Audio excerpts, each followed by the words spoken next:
Hello, everybody. It is Matt, and it is Terrifying Tuesday, and I am back at you with yet another review. Before I roll on to any of that, I want to wish each and every one of you a great morning, evening, dawn, day, or dusk. All that lovely stuff, because life really is too short as is. Do me a really huge favor and like, share, and subscribe. I love seeing your beautiful faces when you are here. I know it's an awful lot, but I have an awful lot on my plate to review, so keep that in mind. And one last little tidbit of information, check out the description box. I give you a brief synopsis, which is actually one that I wrote, which is why it's not the best synopsis, but it is very basic and it does cover exactly what's going on. I gave you your starring cast, your director, your runtime of the cut I am watching, along with a link for a trailer and a link for if you decide you can help support the channel and toss me a couple of bucks, and it helps support Matt's Movie Mania.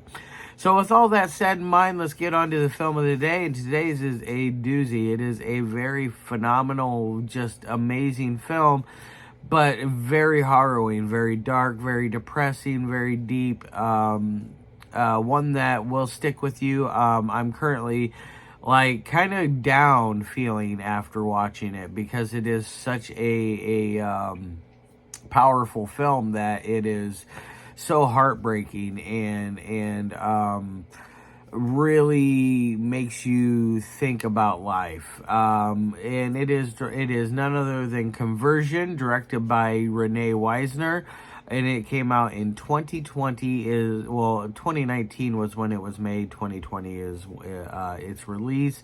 As far as I know, it has not had a widespread release yet. I hope someday that it does. I'm not really too familiar with René's work. I know that he did a few Mondo films. He is a documentarian type of filmmaker, very artistic type of filmmaker. It is a very, very sad story. What exactly is it about? Well, from what I've gathered, because there is zero dialogue in this movie, it is all done through the lens of the camera eye, and it follows a man who wakes up one morning, a homeless man, by the way. Wakes up one morning, finds his companion, his friend, his buddy, his pal, passed out to the degree that he can't wake him. So he steals his bottle of booze that he has in his hand, which, by the way, this friend that he can't wake, I'm guessing is an old military veteran. He is missing both of his legs from the knees down and missing bits and pieces of his fingers. Either that or he got in a horrible accident. Either way, it's truly sad just looking at him alone. But our main person decides, his name is Jörg. Jörg decides he's going to go off for the day after he has stolen the small shooter of alcohol from his friend. Quickly taking a little pull off of it, taking a little drink off of it, and goes on with his day, which varies from going to a local, I'm guessing it's some sort of park in the middle of the city, where he is begging for money, looking for cigarettes, looking for anything to pass the time, essentially. He comes across all kinds of various people. Mostly you come across the eye of a lot of homeless people that are sleeping and passed out on the ground.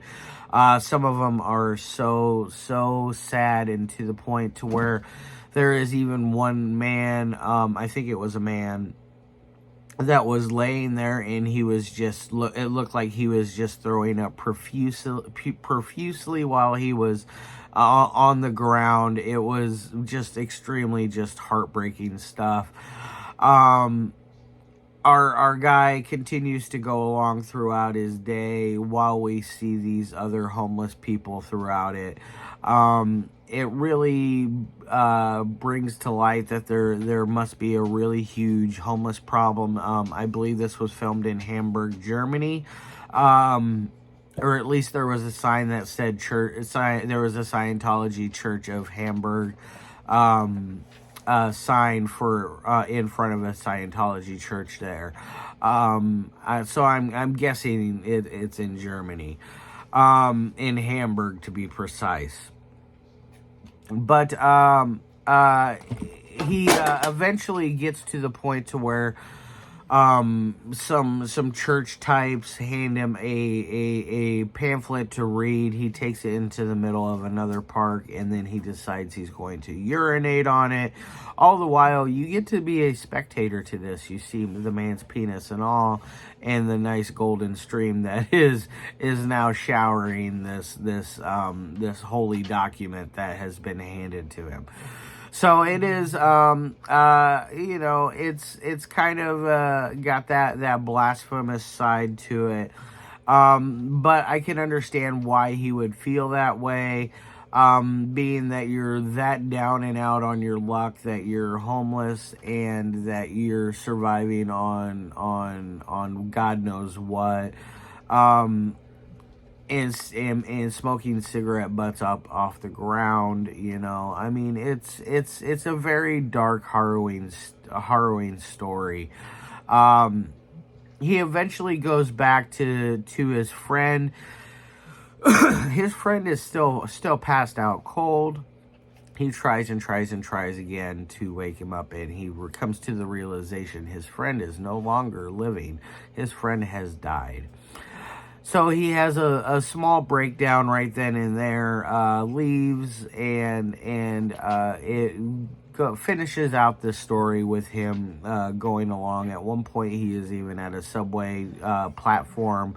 It looks like, in my opinion, it looks like he's contemplating jumping. But either way, whatever he's contemplating, I guarantee death. It has something to do with it, being that he just found his friend so that was near to him so soon, dead in a such a fashion. I imagine that's all he can think of at the moment. So it really makes you want to kind of ball up curl up into a little ball with a blanket and kind of cry yourself to sleep kind of movie. It's so depressing and so sad. Like, I legit feel sadness right now. And I'm going to have to take a piece of medication just to bring up my mood, because it really affected me that much to the core, that it was just it's done so well, so good. The cinematography is so beautiful, and you're piecing together this story without any dialogue or any kind of backstory, any kind of monologue, anything to let you really know what's going on. So you're kind of filling in the story all on your own, and it is done so perfectly that I think that this is by far one of the most beautiful things I've seen in a long time. As granted, it is so depressing and dark, it is absolutely stunning. The way René shoots film is just out of this world, off the charts good. I really want to see more from René. I am excited to see a filmmaker that I know of, but I have not seen any of his films. But to see a filmmaker that I hadn't witnessed his films yet. It's nice, and it's a breath of fresh air to get something new in the Mondo world of filmmakers. So I'm really excited for René to see what he comes out with in the future. Just looking at his filmography, the guy is a very busy filmmaker. Does a lot of work. So look for his stuff, especially I'm really curious about Mondo Siam. I think that looks really interesting. I just, there's just something about Mondo films that just extremely intrigue me, and the fact that this one is it a Mondo film or a Mondo / documentary, or is this an actual film?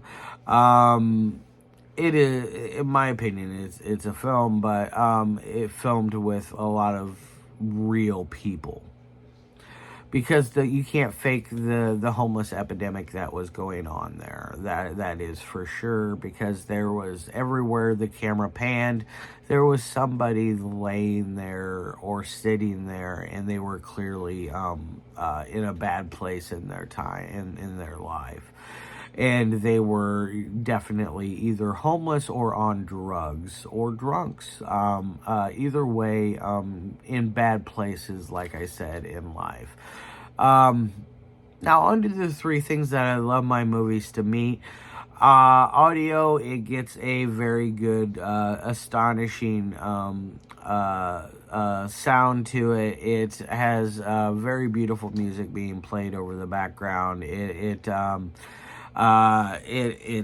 never sounds out of place or anything like that. So I'm going to give it an A on that. Now on to dialogue. Dialogue doesn't get any score whatsoever, because there is zero dialogue to this movie. Granted, I would have loved to have had a little bit of story, because I am just so intrigued with what was going on that I feel the need and the want to know more about it. Is this all real? Or was some of this staged, like a Mondo film? But either way, it's very good. On to the final thing that I like my movies to meet: editing. Editing is where you come to the ballpark. It's where the game is. It's where all the bread and butter and gold is. It is where the best part of this film lies, in my opinion. The editing, as somebody who is a huge fan of filmmaking in general, not just of the movie itself, but the process of it, everything about that, it extremely intrigues me. And editing has always been one of those things. Granted, I can't edit, but if I was taught, I'm sure I could. But editing has always been one of those things that intrigues me, because it can make or break a film. No matter what has been filmed, the way you edit it together is your ultimate and final product, and it will either make or break the film. And by saying make or break it, it'll either make it good, or it'll either make it a horrible disaster. Now, as far as it's great. It's going to get an A+ on editing, because it is so smooth and clean, and it keeps you so intrigued into the story that you never once are like, oh my gosh, when is this going to end? Hopefully it ends soon. So I'm going to give it an A+ on editing. On to my final score of everything. On a 1 through 5 scale, I'm going to give this a 4.5 out of 5. It is so good, but it is not quite a 5.0 material. It is almost there. I think maybe if it was another 10 minutes longer, maybe it would have hit that 5-point mark. Or maybe if it had some dialogue to it so you knew what was going on a little more. I think that would have maybe even pushed it to that 5 marker. It's that good. It's like a 4.999 out of 5. It's that good of a film. So if you get the opportunity to check out Konversion from René Wiesner, I 100% suggest it. You will not be disappointed, especially if you're into art house Mondo style films. This will be for you. This will be your jam. You will enjoy this because it definitely it brings out the heartache and the heartbreak of a good Mondo film, of a good documentary style of shoot. So keep that in mind. All right, guys, I love your faces, and as always, I'll see you tomorrow with another review, and peace.